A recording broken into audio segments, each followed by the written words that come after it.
بسم اللہ الرحمن الرحیم. ناظرین، وی لاگ نمبر 6 اور پیج اس کتاب کا ہے 8واں، اور کتاب کا ہیڈنگ ہے ہم ماتم کیوں نہیں کرتے.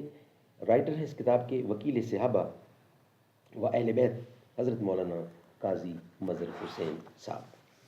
ناظرین، شیان تلاگنگ کی طرف سے گزشتہ ایام محرم میں ایک پفلنٹ بنام ہم ماتم کیوں کرتے ہیں 18 دلیلوں کے ساتھ رکھا گیا اور یہ ثابت کیا گیا کہ ہم ماتم کیوں کرتے ہیں.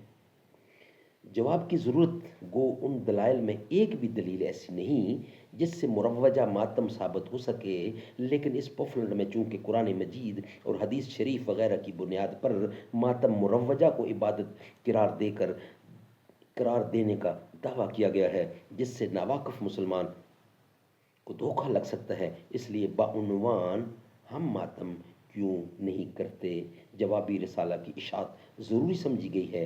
اللہ تعالیٰ تمام اہل اسلام کو رائے حق پر چلنے کی توفیق عطا فرمائے. آمین ثم آمین. بجا خاتم النبیین صلی اللہ علیہ وسلم. بسم اللہ الرحمن الرحیم.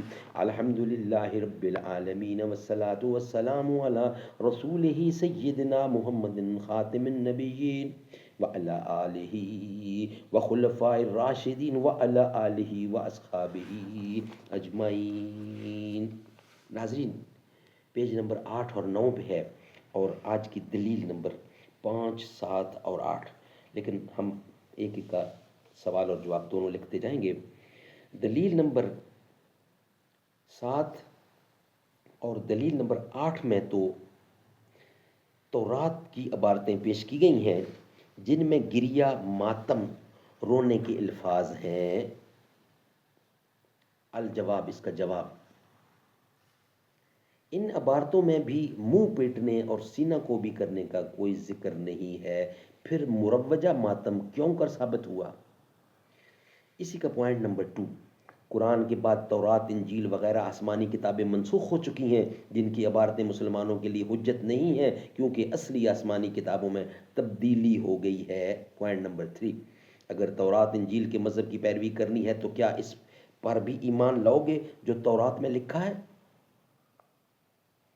حضرت یعقوب نے خدا کے ساتھ کشتی کی تھی، نعوذ باللہ، پیدائش صفحہ نمبر 46، کیا اس پہ عمل کرو گے؟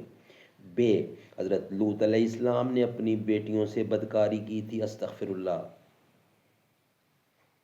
پیدائش صفحہ نمبر 24. جب اس پہ عمل کرنا ہے تو کیا ان باتوں پہ بھی آپ عمل کریں گے؟ یہ کتاب کے رائٹر آپ سے پوچھ رہے ہیں، آپ کو جواب دینا ہے. انشاءاللہ جو وی لگ نمبر 7 ہوگا اس کے اوپر ہم انشاءاللہ دلیل نمبر 6 لائیں گے. یہ دلیل نمبر 7 اور 8 کا حصہ میں نے آپ کے سامنے رکھا.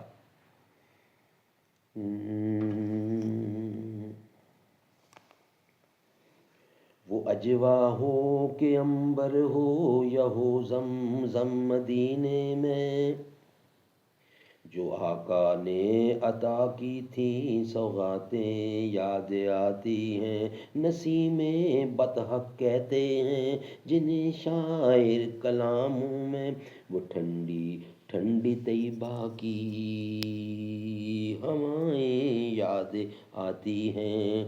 مدینے میں جو گزری ہیں وہ راتیں یاد آتی ہیں، مجھے آقا کے روزے کی وہ باتیں یاد آتی ہیں.